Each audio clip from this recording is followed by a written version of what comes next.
that once he gets the tires heated up a little bit, an inch away from David. Here comes Earnhardt, going by Rick Wilson, the STB Pontiac.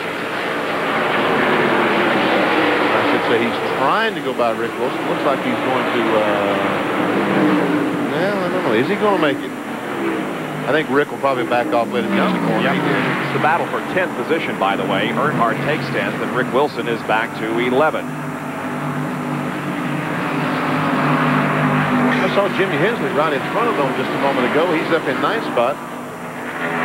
Rick Wilson's had some good runs recently in the Richard Petty car. They're beginning to get things together. They told me that they're beginning to understand each other, what Rick wants under the race car. Had some good qualifying runs and also some good runs in some races. I didn't see Richard up here this week. No, I didn't see him. He might be home on the couch watching this. You know, it does take a while for a team to come together. I think a lot of people had hoped that Rick would come in here and pick up where Richard left off and become an immediate winner, but it takes a little bit for a team to come together.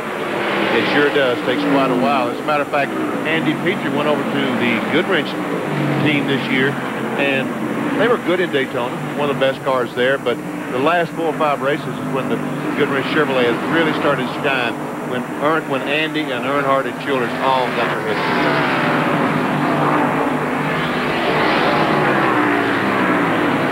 Here's the battle for 4th position. Jimmy Spencer on your left and Harry Gant on the right. They go through the tunnel turn.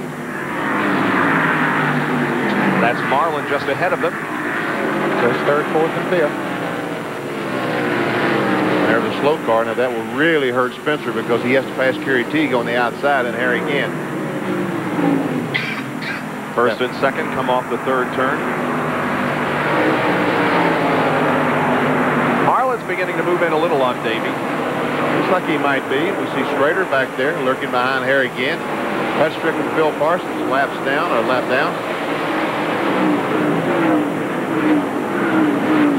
And there is Rick Wilson just getting inside of Jimmy Hensley going into turn number 1. Jerry? And guys, to answer your question, yes, the king is here. Richard Petty is here at the racetrack watching Rick Wilson and smiling broadly as he's watching the young driver perform. Now, on both sides of the rear quarter panel is where is the rear bumper and the dash is a sign that says High Wade. Now, you heard Benny Parsons a little bit ago mention hello to Wade Thornburg back in Randleman, North Carolina. Many people in the garage here wanted to also say hello and send their prayers and thoughts to Wade. You know, Wade was a member of Richard Petty's crew for 25 years, almost a part of the family. In fact, he was a part of the family.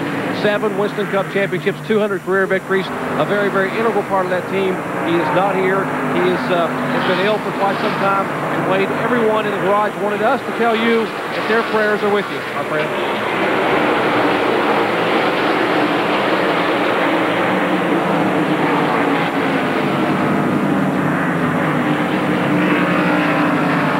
Petty continues to set the pace. Our leader is still leading. That's right. What a boring scenery he's had all day. Just nothing but blue, beautiful blue sky right in front of him. Of course, he looks in his mirror every once in a while. Nice greenery, too, around this race. This is without question one of the prettiest parts of the country in the Pocono Mountains with a lot of leaves and honeymooners around. And people celebrating their 25th wedding anniversary. 25 years now, Bob. You're old. I know I am. But I've been married most of my life. So. And proud of it. That's right. Is Davey getting closer? Well, sure looks like it. That shot there makes it look like, but he's not losing any ground. You can see now, once we get him at a different angle, that he still has a reasonably comfortable lead. But Kyle isn't driving away the way he did earlier. No, he isn't. Here's the Western Auto race summary. Kyle Petty leading 71 of the first 105 laps. There are 16 cars on the lead lap. We've had 9 leaders and 12 lead changes. 4 caution periods for a total of 16 laps, and we're averaging just a little over 133 miles an hour. The lap leaders: Petty, Earnhardt, Martin, Schrader, Means, Musgrave, Boys, Jarrett, and Rudd for the first time in 1993.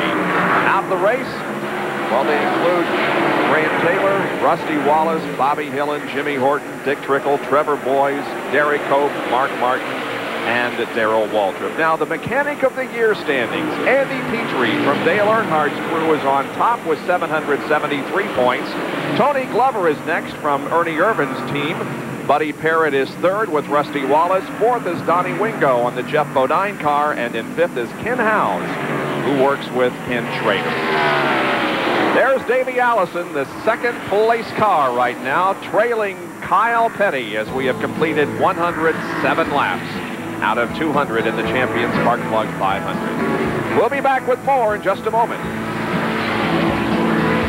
On the racetrack, this was brought out by Wally Dallenbach Jr., who apparently blew an engine because a lot of smoke was coming from that car out of the tunnel turn and all the way around to the garage area where the Keystone Beer Planters Peanuts Ford is right now. And there's Elmo bringing the pace truck out again to pick up the field.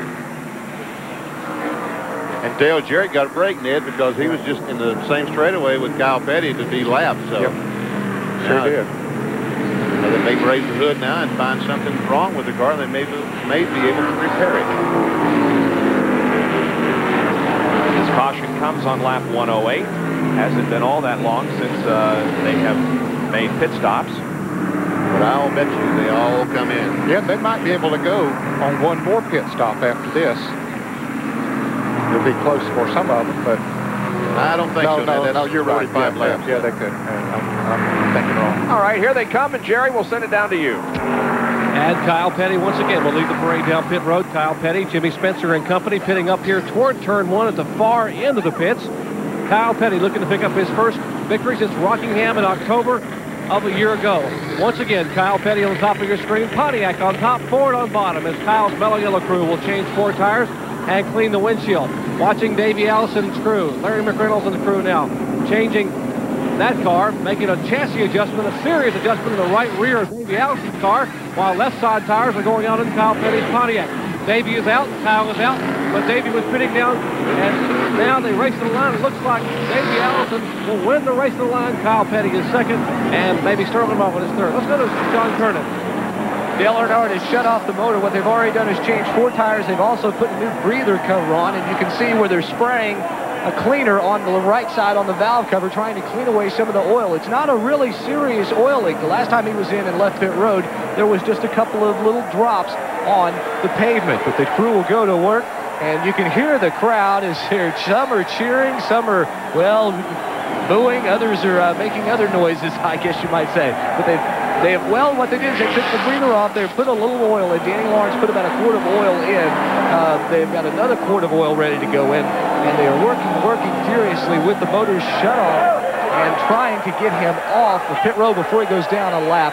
Guys, we'll have to wait and see. Back to you. They continue to work on the car. The field is just now approaching turn number 3, so they've still got a little bit here before he loses a lap. Earnhardt getting the car refired now. The smoke that you saw when they had the hood up, that was not oil smoke. That was the cleaner they were spraying on there to clean the oil off, was getting on the exhaust system. That was the smoke we saw. Well, Dale makes it out easily and will stay on the lead lap as we remain under caution here at Pocono International Raceway.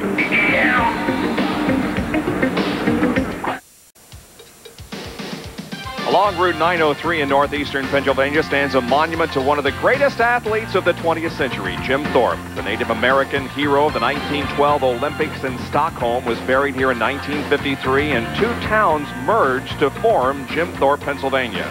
20-ton granite mausoleum honors the memory of the man whom King Gustav of Sweden called the greatest athlete in the world. That's just down the road here from Pocono International Raceway, where we are 110 laps into the 200-lap Champion Spark Plug 500. We are still under caution because of a blown engine on Wally Dallenbach Jr.'s car. We'll take another break before we go green. Dale Earnhardt, his second time on pit road. Andy, you guys got the oil leak fixed? Yeah, I don't think it was leaking too bad. We had a seal leaking a little bit, so we, shut the air off of the engine there, tried to pull vacuum on the crankcase and slow the oil leak down. It really wasn't that bad. It probably stopped. It looked like it had on pit road. Here's how they did it. This is the breather. What they did to